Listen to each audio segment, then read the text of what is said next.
Welcome, everyone. Good afternoon, and thank you for your participation this afternoon. I'm Tim York. I'm the CEO of the California Leafy Greens Marketing Agreement, better known as the LGMA.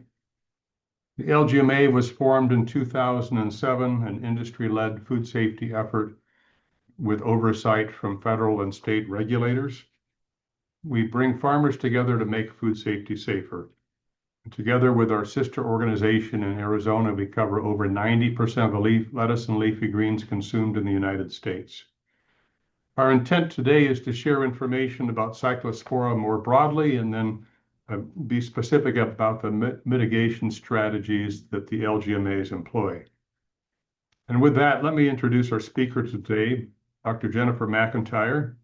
She's a food microbiologist. She previously worked with IFPA and United Fresh and was part of the 2019 Blue Ribbon panel convened by Fresh Express to address Cyclospora. She's the founder of consulting firm Food Safety Strategy.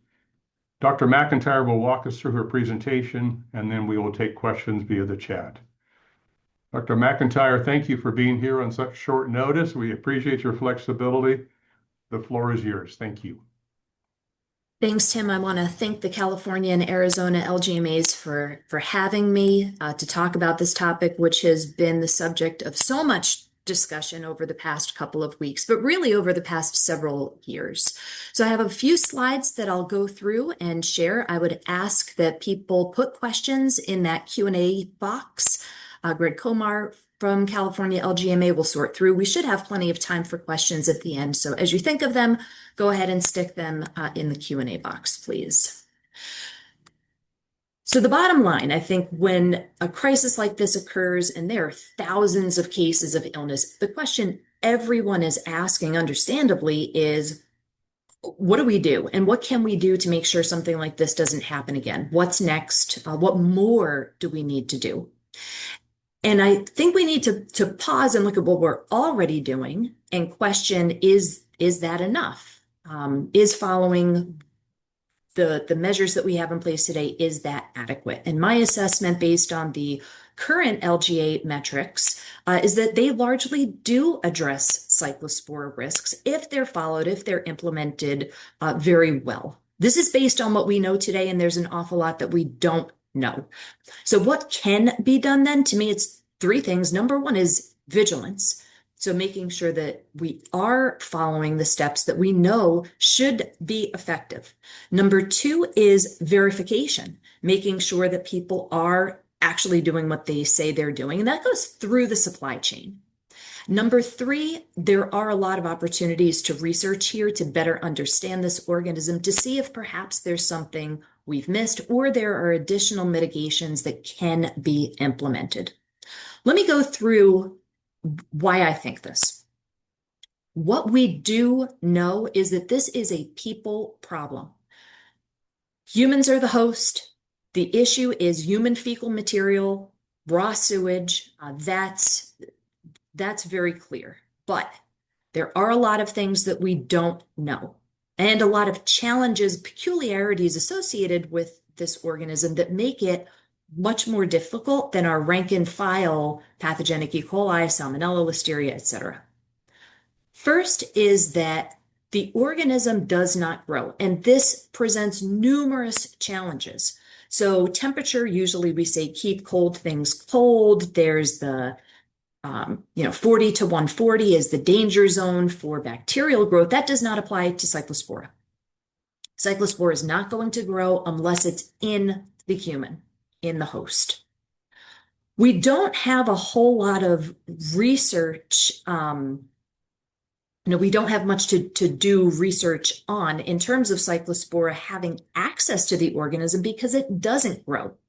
So for scientists, researchers in laboratories, in order to do research, you have to have this organism. But because we can't stick it in a test tube and create a culture of millions and billions of Cyclospora, we just don't have that much Cyclospora to do research on to answer a number of questions that we have, certainly that I have.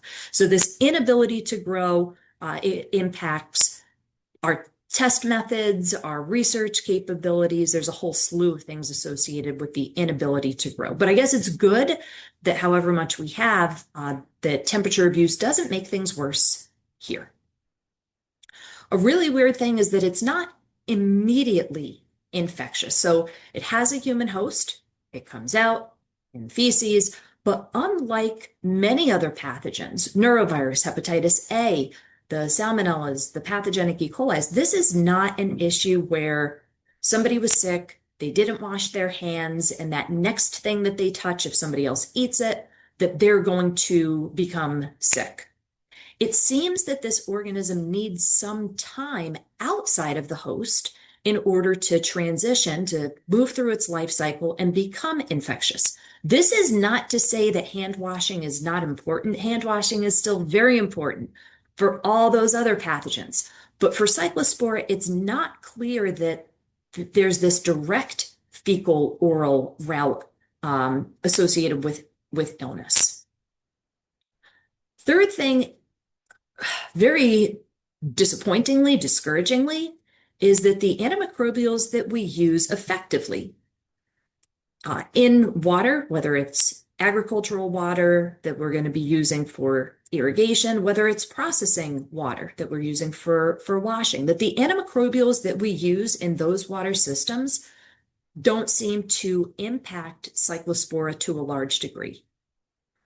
So the water treatment that we're doing, again, that we shouldn't stop doing for other pathogens, for managing those issues, it's not going to work for Cyclospora. We know that it's quite resistant to chlorine, to PAA. There may be some other technologies that are out there, ozone, UV light, maybe chlorine dioxide, but a big barrier to better understanding if there are treatment methods is that we don't have the organism to work with. And so a lot of the research that's been done has been done on surrogate parasites, some that are, we think, kind of similar to Cyclospora, but it's not the actual organism. And so I have seen some claims on social media about, well, use my blend or use my treatment or use my technology that's effective against Cyclospora. And I'm very cautious about those claims because I don't know that they've been validated. I don't know how they could be validated when we don't have Cyclospora to test them against. The fourth thing is that illness is seasonal. Predictably, when it's associated with domestically acquired cases, so setting aside those who have traveled, we see an uptick in the late part of the spring. If you look at CDC's data dashboard, the BEAM dashboard, and look at outbreaks, they peak in June and they're pretty high in July. And as we get to August, we don't see a whole lot of outbreak counts, and illnesses absolutely start to taper off. This is a predictable pattern, and we don't really understand why this seems to be a summertime type of issue.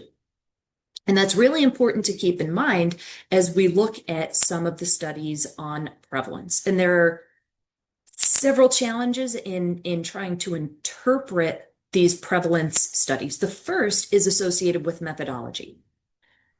I'll talk about testing later and why testing for this organism is much more complicated. I know many of you saw FDA's note just yesterday about the complexities in testing for Cyclospora. So I think we should be a little bit suspect of the prevalence data that we have seen, first questioning, are we actually picking up Cyclospora? But the other thing that's really stands out to me is that the pattern of what we believe to be detection based on the method is not at all a match with when we see cases of illness. And so this is some work that was funded by the Center for Produce Safety, which has funded a lot of the research on Cyclospora over the past couple of years. This was done by Dr. Inez Ortega, who really discovered this organism. And she looked at water in the Salinas River and also in Florida in canals. So we have blue is California, orange is Florida, and the highest prevalence was in December for California. You see the bar up there. And December, you don't really have cases of cyclospora. And even in the tailing months when production in the region is higher, it's not a match, this prevalence. And so I think we really need to be cautious about what we think we know when it comes to prevalence of cyclospora and the correlation with human illness. So preventing outbreaks is all about what? Here, for this organism, without question, there has to be a focus on prevention. This is a prevention-oriented strategy. That's what we've got right now. Prevention is key. So preventing introduction of contaminated fecal matter, whether it's through people, directly, through their hands, through their shoes, whether it is through sewage that's contaminated a water system that's being used directly, or that winds up being flood water. So preventing that introduction of contaminated fecal material is the top approach. And I think it's kind of the only approach, one of the only really effective approaches that we have right now. Testing is not a control. I've gotten many questions on testing product, testing water, the role that testing can play. And I will talk about that more in a few minutes, but I feel very strongly that that would be a misguided effort. There are extremely limited opportunities for remediation, for removal of the parasite once product has been contaminated, or really even maybe once water has been contaminated. So there are some filtration that may work. Sand, zero-valent iron has been explored, and the organism is physically larger than bacteria. So there is the possibility of just physical exclusion through filtration. What do you do with the backwash? I think that's been a reasonable question, because if you filter, basically, if there is the organism, you're concentrating it. So what do you now do with this concentrated organism? But maybe there can be some removal through that mechanism. I'm personally curious about whether there's an opportunity to stop it mid-life cycle, to slow or to arrest the sporulation process that results in it becoming infective and being able to harm people. So how are the metrics constructed today, and what are those preventative measures that already exist within the metrics? They fall into a couple of buckets. So first, there's already a requirement to assess fields for feces and to assess them for flooding. So looking for feces, looking for evidence of fecal contamination, of flooding of fields where there may have been sewage issues. There's a 30-foot setback requirement from homes that have septic leach fields, and there's a straight prohibition on biosolids use. So those elements are covered. When we look at water, there are requirements. There's been a lot of discussion about how do you assess your water? How do you test your water? What do you do to understand if a test is maybe something unusual, maybe a signal that something has occurred? There's a call out to consider when there are storms. These are all things that, to me, if implemented with Cyclospora, with human fecal material, with raw sewage in mind, these should be elements of a control strategy. There is the statement in the metrics that water systems that convey untreated human or animal waste are never suitable for use in leafy greens. So that should already be off the table. There are requirements, basic gap stuff, washing hands. As I mentioned, there's a timing issue here. When do hands need to be washed? And I would say that everybody should be washing their hands. So not just during harvest, but even earlier in a production cycle. Hand washing, making sure that we're being mindful of fecal contamination on hands. There is a requirement to exclude ill workers showing signs of diarrheal disease. That is what's associated with cyclosporiasis. And so being really vigilant, monitoring employees, workers, making sure that people who are sick aren't going to be around product again, not just during times of harvest, but even before and after at all times. There are numerous requirements related to portable toilets. So the accessibility of toilets so that people are using toilet facilities and not defecating where it's just most convenient. The cleaning, maintenance of those toilet facilities, being mindful of the potential for spills, that they are being emptied regularly, that they are being maintained in a way that protects the product from any potential fecal contamination. That this is really an area of emphasis. And then general cleaning and sanitation. So even though the antimicrobials may not be effective against Cyclospora, just the physical removal, the process of cleaning, the process of sanitation could still help prevent cross-contamination if something is contaminated. So testing. A controversial topic. I know that testing often feels good. You feel like, oh, but I tested, and so things are okay.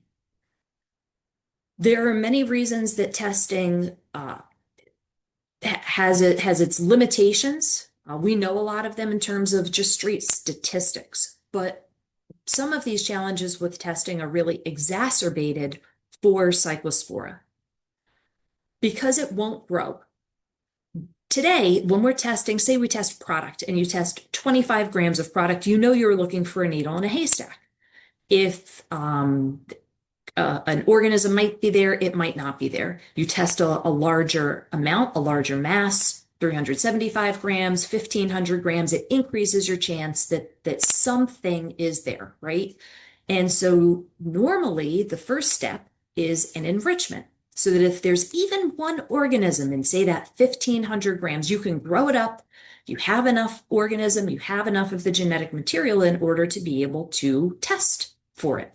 But for Cyclospora, if you have one, you can do an enrichment, you're still going to have one. And so it's just a very limited amount of genetic material that you have, even as a starting point. Even if you can crack open this kind of hard-shelled organism and get that genetic material out. So there's several technical barriers to being able to effectively test. There are questions around if you get a positive, and what does a positive mean? Does it mean that you just happen to find some of this molecular material that triggered the test? Does it mean that there was an organism there, but we don't know if it's alive or dead? Even if it's alive, is it infectious or not? What stage in its life cycle is it? So there are a number of challenges with testing, and this is not your normal, typical standard test. So this is a test that not every laboratory can do correctly, can do in a timely or cost-effective manner. So there are numerous issues associated with testing, and we see if FDA has trouble, if FDA is talking about the complexity of the test, how can we look to industry members with any expectation of a reasonable amount of reliability? So what we don't know is a lot. We don't know why it's seasonal. We don't know what triggers this sporulation, this transition to infectivity. And so, we say, and studies have shown that it takes a week or 2 weeks outside of the host under certain, conditions of temperature, perhaps humidity. But have we looked at all of the different levers? Have we looked at fluctuations, cycling of temperature? Have we looked at different types of moisture? Have we looked at the effect of modified atmosphere? Have we looked at the effect of these antimicrobials that may not kill the organism? Do they spur it to infectivity? So there's a ton that we don't know about about the life cycle and how it evolves from one stage, not infectious, to a stage where it is infectious. We know that humans are the only host, or at least we think we know that humans are the only host. Yes, there are some studies that show that if you feed it Cyclospora to animals, it'll come out the other end, but without replication. So maybe they can carry it, but I I'm not sure that that's our top concern at the current moment. I think we really need to focus on people. And so if people are the only host, and we know that we hear explosive diarrhea, we can see symptomatic people, but are there people who are just carrying this organism that maybe were exposed, maybe even sick as a child, and now they have the parasite in them? And may there be episodic times when they are shedding the organism? This is something I'm not sure we know a whole lot about, or at least enough about. And we also don't really know the possibilities for persistence in the environment. So we say that week or two. Well, so if there's a flood, for how long do we need to be concerned if there was the inadvertent presence of raw sewage on a field that you want to plant in? How long do we have to wait before Cyclospora goes away? I'm not sure we really know the answer to that. There are some resources out there. There are numerous resources, and especially now, I'm glad to see that many of the organizations are putting some information out there. But there are a few key resources that I want to draw your attention to. One is just about 6-7 months ago, Callie Neal at the University of Delaware published a review in Comprehensive Reviews in Food Science and Food Safety on Cyclospora and some of the related organisms, the surrogates. So looking at the totality of research, the body of knowledge around this organism, that's one of the more current reviews. A couple of years ago, NACMF, in its last years of life, FDA charged this advisory committee with explaining Cyclospora and had a number of questions that they charged the committee with. Although that report was not officially published, like in a peer-reviewed journal, the draft report is still available. You can still find it. And I think that it is a really well done, really comprehensive evaluation, especially when it gets to some of the limitations of test methods. And as the test methods have changed over time, how that changes our perception of positivity. Recognizing that now that many of these positives may have been false positives. But I go back even further to 2019. I was part of the Fresh Express Blue Ribbon panel looking at Cyclospora. What do we know? What do we not know? What do we need to find out? And it's kind of discouraging to see how little has changed. And so there were a couple of categories. It's not a super long report, maybe 20-ish pages, if I remember correctly, but there were a couple of topical areas and subgroups, work groups that formed on collaboration, on test methods and detection, on mitigations, on root cause analysis. And to see that we're still struggling with many of the same issues and many of the same questions today as we were back then. So who are the researchers? You know, if we were talking about another pathogen, we wouldn't even have a slide like this because the list would be so long. But there's a pretty limited number of people who have firsthand experience with this organism. FDA does a lot of the research themselves, especially on the methodology. You may hear reference now to FDA BAM method 19C that was preceded by 19B, 19A, with different limitations that FDA has sought to overcome in improving this method. CDC also does work, often in collaboration with FDA, on methodology and on typing. There have been questions about, is this one enormous outbreak? Are there multiple outbreaks? Why can't we tell? And we don't have the tools to distinguish one cyclospora, one cluster, one outbreak from another, the same way that we do for bacteria. And CDC has really led the way in along with FDA, trying to develop these scientific methods. Some of the expert parasitologists are based not too far from me in Maryland at USDA's Ag Research Service in Beltsville. This is a laboratory that is scheduled to close. The scientists are supposed to be relocated. I have no idea if they will choose to relocate or not, but to me, this is really going to be detrimental as we seek to better understand the organism. If these researchers are not available, no longer doing the work on Cyclospora when we need them to be. Their work has been primarily on concentration of the organism. So how do we collect enough of it, and how do we detect it? So looking at some other means of detection, especially when it comes to that viability and infectivity. Center for Produce Safety has funded a little bit of this work and has some reports available on their website. And then in academia, it's relatively few. So I mentioned Inez Ortega at the University of Georgia already, foundational work. She's done a lot of what we think we know came from Dr. Ortega and her early work. She continues to work in this area. Dr. Callie Neal at the University of Delaware, my alma mater, also is a parasitologist.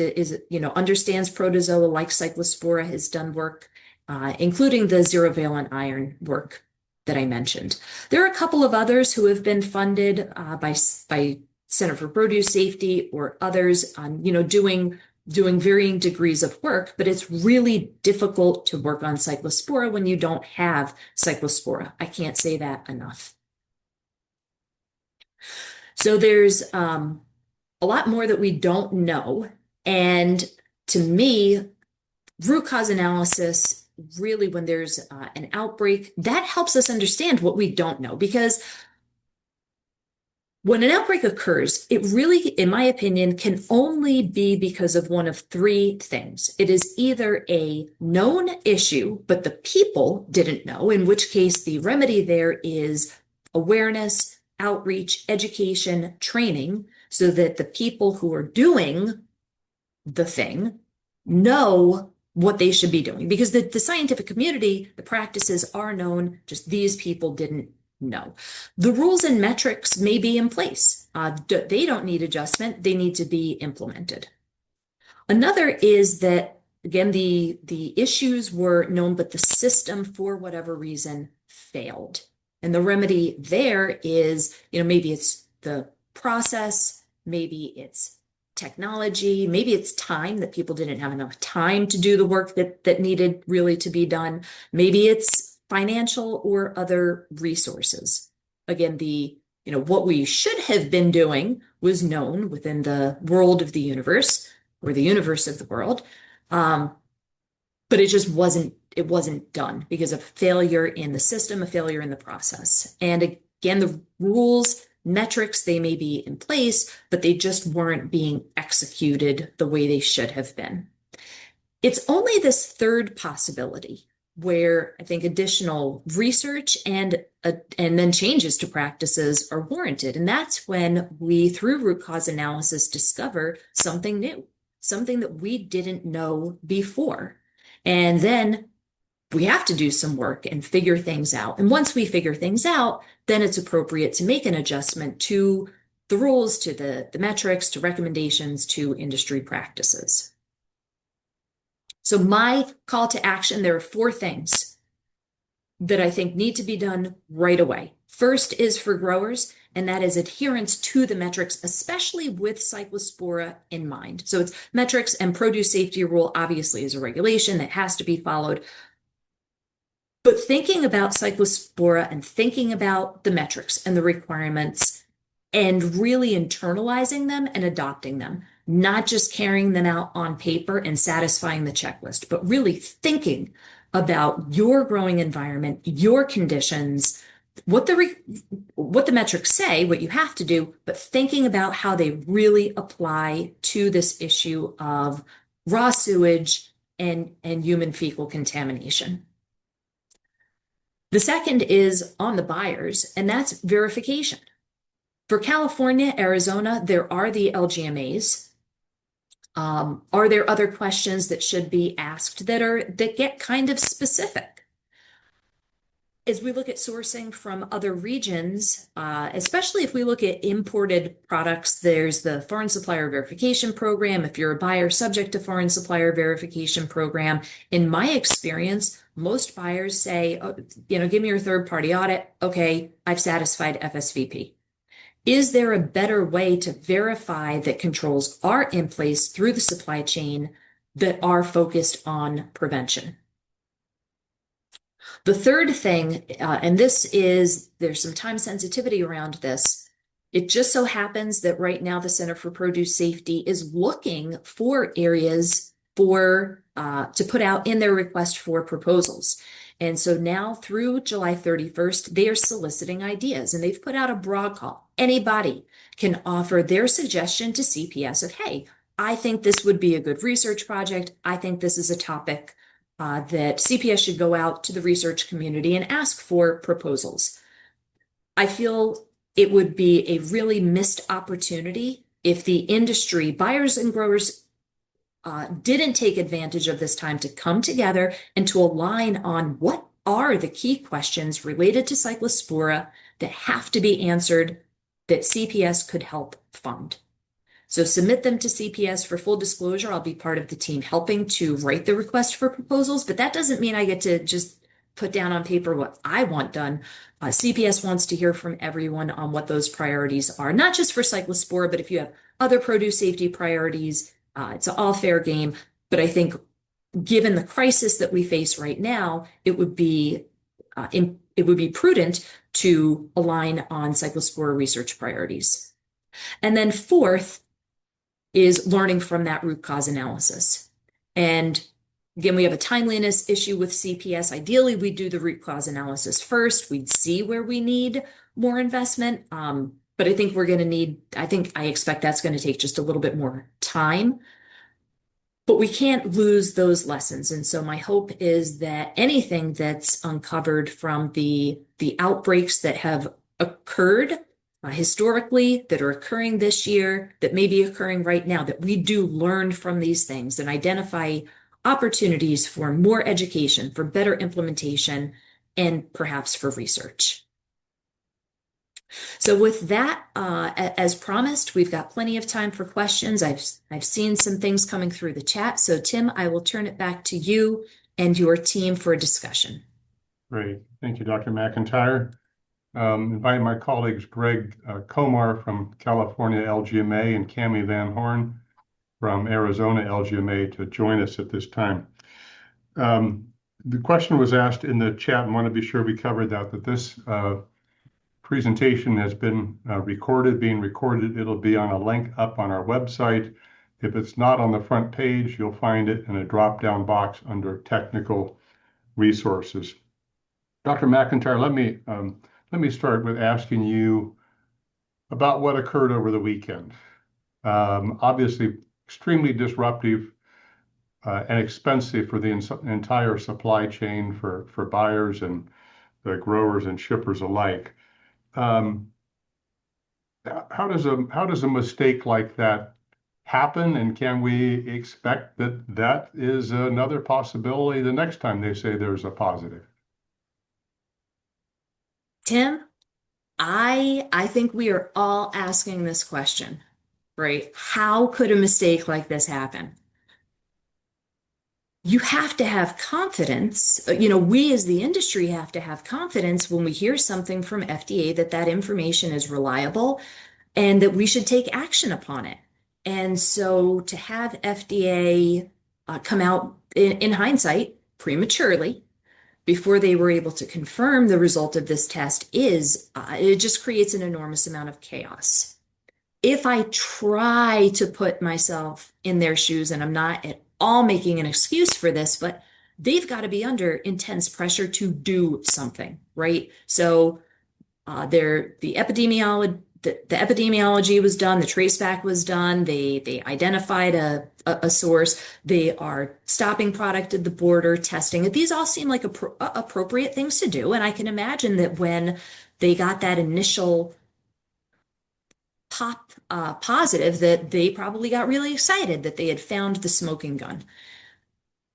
And to have come out with a public statement on this before it was confirmed is catastrophic. And I have to imagine that they are looking internally at how they're going to do things in the future so that something like this does not happen again. But I think what it really confirms for me is that there are serious challenges with this test method. And so if FDA has trouble with the test method, when they're doing targeted testing and they are the ones who developed this method, well, how are the rest of us supposed to be able to use and trust the results of this type of test? I will say, though, I don't think that, as I suggested in my talk, testing is not the be all end all. And so a positive, a confirmed positive tells you a lot. A negative doesn't mean that it's all clear. And so I think we need to be realistic about what testing, even under the best of circumstances, reliable circumstances, what testing tells us and what testing doesn't tell us. And if I can ask a follow-up question, then should we be encouraged or discouraged by what you've shared today? I guess there's a little bit of both in there, maybe. Discouraged because it's so difficult to detect and treat, but encouraged that if our processes are followed well, that we have a very good chance of mitigating this and not getting it into our products. I think that's fair. I am very discouraged at the lack of research progress in this area, at the fact that we're still, very early in our understanding of this organism. That is very discouraging to me. It's discouraging that we don't have fantastic backup plans for Cyclospora, those mitigations that can be implemented, like chemical treatment, robust physical removal, great detection methods. Those things are discouraging, but because we do know that this is a people issue, that it's about preventing the introduction of fecal material, that gives us a lot of tools on the prevention side that the metrics do cover. And so I think that we need to be extremely attentive to those, especially during what we consider Cyclospora season. Be very mindful of those, be attentive to those, be very strict in our adherence during at all times, but especially during those times or times of heightened risk. But it is encouraging that it's not like we're missing something here in the metrics. Thank you. Greg, I'll turn it over to you. And just for our audience, you can use either the chat or the Q&A under the more with the little three dots at the bottom. That's the Q&A is there. Use that or the chat if you've got additional questions. Greg? Great. So thank you, Jennifer. This has been fantastic. And there's quite a few questions coming through at the moment. I want to kind of continue with Tim's earlier question about, how did this happen? What maybe happened with the method? And it's kind of more of a method question, which is one, it's kind of in the weeds here, but I thought you might know a little bit more about this than others. What type of matrices can 19C be used with confidence? Do you know if they're all kind of similar, or and matrices, I mean water, soil, product, those types of things? I would have to look because 19C is a newer method. So 19B was around for a bit. 19C is just within the past couple of years that FDA has moved to 19C. I can take a look, but you can also look in the FDA BAM, the Bacterial Analytical Manual is where FDA states how to perform the method and the matrices that it's been validated against, which is not everything. I feel very comfortable saying it's not every single produce item. It's not every single possible matrix, but I suspect, and I'm sure that there are some people on the line who know the answer to this definitively, that it's the food, that it's probably water, and then it's also the food products that FDA has a history of outbreaks as being association. So there are some of the herbs, leafy greens, berries is my suspicion, but I would have to check to know which matrices it's been validated against. Okay, fair enough. We can definitely research that. Going back to, you were talking about implementation, and the list of folks that are helping us with this. So you mentioned, the researchers, and there's some organizations out in the world that are doing research in this area and developing methods. But from a training and other resources perspective, obviously we have some organizations in the United States that are working on Cyclospora outreach. But do you know of any outside of the U.S. that may have been really focused? I'm thinking obviously some of the regions that we know of that are potentially suspect when it comes to Cyclospora. Do you know of any other areas, or again, other organizations, or even governments that maybe have a little bit more a better hold on this than maybe we do at the moment? So I'm not sure I can say that there are other parts of the world that understand cyclospora better than we do here in the United States. Certainly, there are other parts of the world that have a lot of experience with illnesses, with outbreaks. They don't always have the same, they often don't have the same detection systems and surveillance systems that we have here. They don't always have the same resources in terms of laboratory capabilities, trained scientists. And so there are people, certainly in other parts of the world, who work on cyclospora. I've seen papers looking at in China, in Italy, in many parts of the world. But I don't know of a global effort, and that's not to say one doesn't exist, but I don't know of a global effort to bring all of these worldwide experts together to share knowledge. But I think it's relative to other organisms, it's a pretty limited pool, so it's something that should be considered.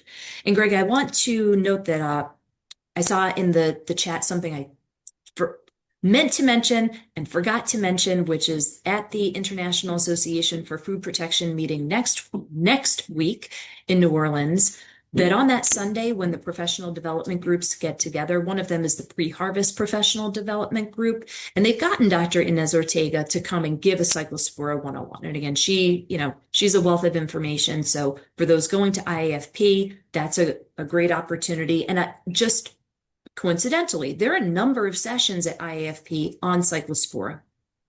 I'm sure that they will be packed. It will be, yes. Kind of similar to that question about resources outside of the United States. Now let's go to actually the regulatory side. So you mentioned FSVP and the third party audits as being potentially, is that enough? But what are international suppliers required to do? Like, is there an LGMA or a FSMA or a put in the standard name that they have to adhere to in order to consider them be certified, if you will, as being a food safe operator? So the requirements on paper is that for, say, fresh produce that is going to be consumed in the United States, it's imported into the US, that those growers do follow the produce safety rule. So the same produce safety rule that domestic growers need to follow. The question, I think, comes down to awareness, implementation, and verification. In the United States, from a regulatory standpoint, it is primarily the states who are going out doing these inspections to make sure that growers are following the produce safety rule. And as you can imagine, FDA just does not have the resources to deploy their inspectors all around the world to do produce safety rule inspections. So on paper, they should be following produce safety rule. In reality, we don't have a great way of checking that. And that's why the Foreign Supplier Verification Program, why that rule exists, because it puts the onus on the importer to check that. But as I mentioned, I think the way that that rule has been interpreted by the industry is not fantastic. I don't think that that rule is in actuality as effective as it could be if people implemented it in a way that it was intended to meet the intent of verifying that their suppliers are in fact meeting those food safety requirements. Right.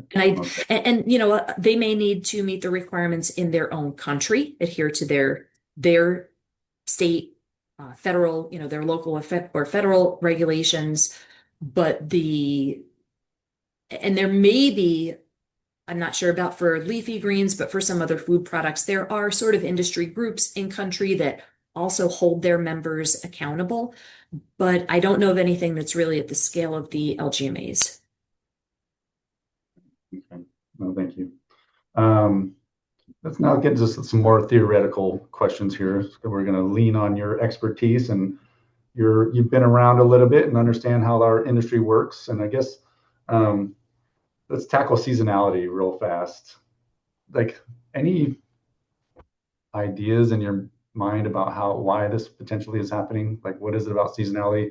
Like, one of the questions asked is just the complexity of our supply chain, maybe kind of adding to some of these issues with seasonality, so certain products come into the country at certain times of the year versus others or whatnot. I don't know. It's a theoretical question, but wanted to get your kind of gist on that one.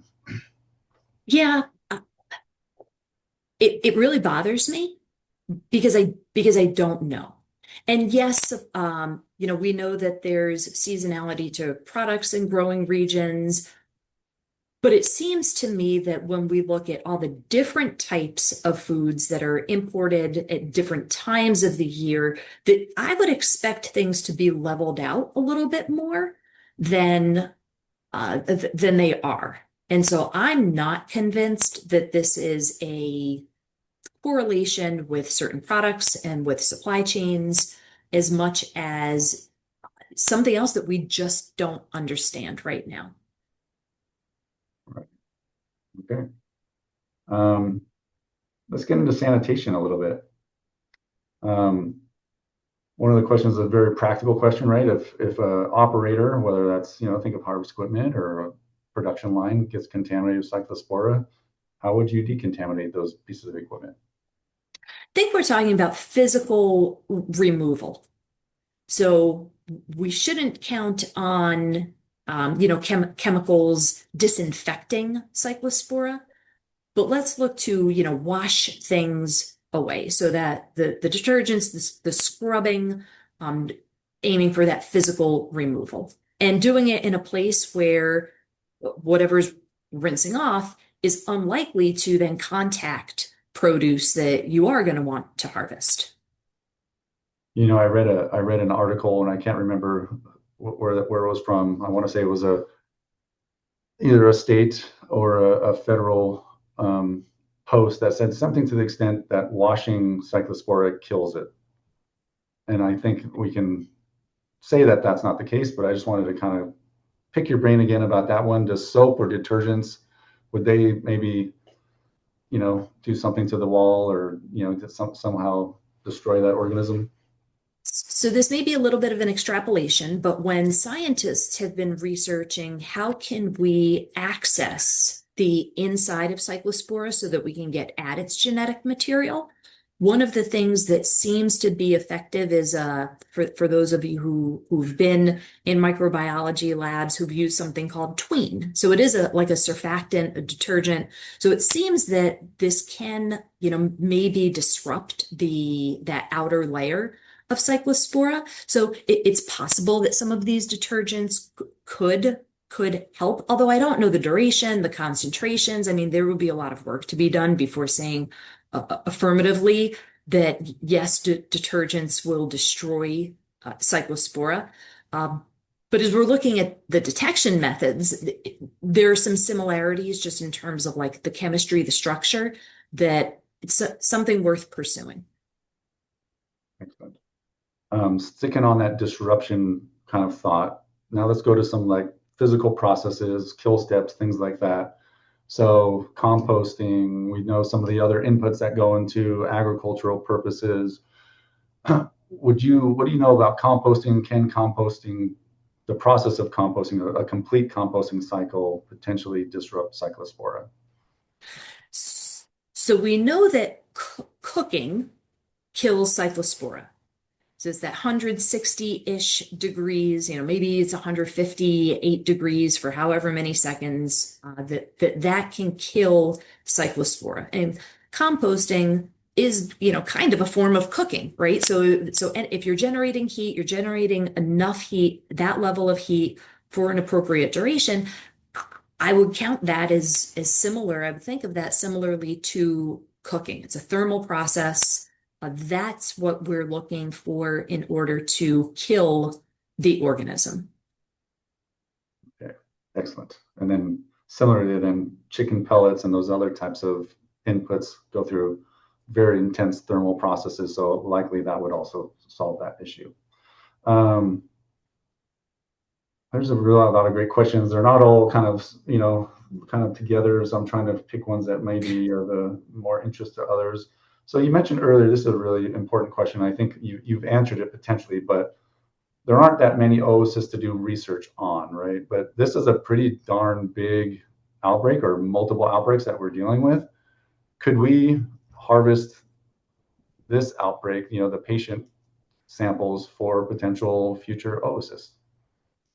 That's a great question, and it's something that I've thought about. Some of the discussions that I've had, I or others have made this point that never have we had an opportunity to harvest this many oocysts, this much Cyclospora.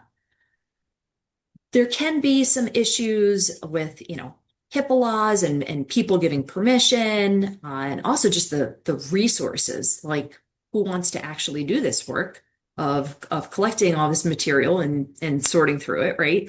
Especially when we have so many people who are sick. But this is if there's a silver lining, perhaps it is that we now have an opportunity to collect Cyclospora. I hope the time has not passed. I hope that when people began getting ill, that this was already on the radar of public health officials seeing these patients and having the foresight to start collecting fecal material so that we can use this Cyclospora. One of the projects that was mentioned at CPS just last month by Dr. Lenaham at University of Tennessee, he had actual Cyclospora to work with, and he got it through a collaboration with his health department. And so, the state by state relationships, who would have access to the Cyclospora, I think the devil's in the details, but I really hope that somebody is collecting this stuff so we have more of the organism. We did get a message in the Q&A. Someone looked up the BAM methods, and it looks like 19C is a real-time PCR for the detection of Cyclospora in ag water. So it is, as I mentioned, a newer method. If water is what they started with, that would be a logical starting point. But I hope that they do some work to expand it to other matrices. But it may be part of the issue in looking at a tissue sample, a product sample, why it becomes a little bit more difficult if the method's not been validated and fully vetted. Right. Let me see here. Quite a few. Just let me kind of go through the questions here real fast, Jennifer. One of the, I think this is obviously on everyone's mind is because of the size of this one, geographic stance of it. Does it kind of point to a larger environmental contamination potentially, as opposed to a point source specific product, for instance? When we look at the illnesses throughout the United States and the distribution throughout the United States, the numbers, and especially the number in Michigan today that they posted was almost 6,150 people. We've never seen numbers like that. And so that's definitely a signal that something is going on in Michigan. But when we look more broadly at the United States, I feel pretty confident saying this is not one outbreak. There are probably multiple things going on from multiple different sources, different causes. And so I don't think we can look at all of these cases in the country and say there's one mega environmental contamination. I do think it warrants looking at some of these hotspots and understanding what's contributing to these astronomically high numbers. Because this is not, when you have 6,100 people in a state confirmed ill, this is not one person who didn't wash their hands. This is something much bigger. And that can help, hone in on like the rule in, rule out, what's more likely, what's less likely when we have something of this magnitude. With just a few minutes left, because I know Tim does want to do some closing remarks. Just a kind of a high level, Jennifer, you've pointed out a lot of things that you think you would suggest moving forward, but I want to kind of ask you about research, and if there's like one or two specific things that you think would really move the needle from a research perspective, what do you think those are? When I was at the CPS meeting last month and we got the survey at the end and it said, if you have any ideas for the RFP, like what are your research ideas? Before any of this happened, the research idea that I submitted, one of them was related to Cyclospora. And the thing that's on my mind is how do we disrupt its life cycle? So are there things that can interrupt the life cycle? Or are there things that accelerate the life cycle, which would be really useful to know if we're doing things that result in that, in a quicker, a more rapid transition into the infectious form. And so this is the area where I would like to see more research, because I think if we focus our efforts on detection, it's just way too messy distinguishing live from dead, infectious from not. I think if we have and testing, it's kind of reactive. Like at the point that you find it, it's there. I want to do something more proactive in stopping people from getting sick. And I think looking at this life cycle, to me, that's where I would like to see more research. Excellent. Well, thank you, Jennifer. This has been fantastic. I'm going to now turn it over to Tim for some closing remarks. Yeah. And thanks all the participants for joining us today. I do the same. So thanks everybody for showing up today. Thank you, Dr. McEntire, for again being so Johnny on the spot here and helping us address this very current issue. So thank you. People can find you by Googling Jennifer McEntire at Food Safety Strategy. I feel like at this point, everyone has found me every which way. So yes, I am very accessible. I am very accessible. I'm on LinkedIn and I certainly welcome the connections. There's no such thing as anonymity in your world, it sounds like. So, well, thank you, everyone. Best afternoon to you. And again, thank you, Jennifer. Thank Bye-bye. you. Bye-bye.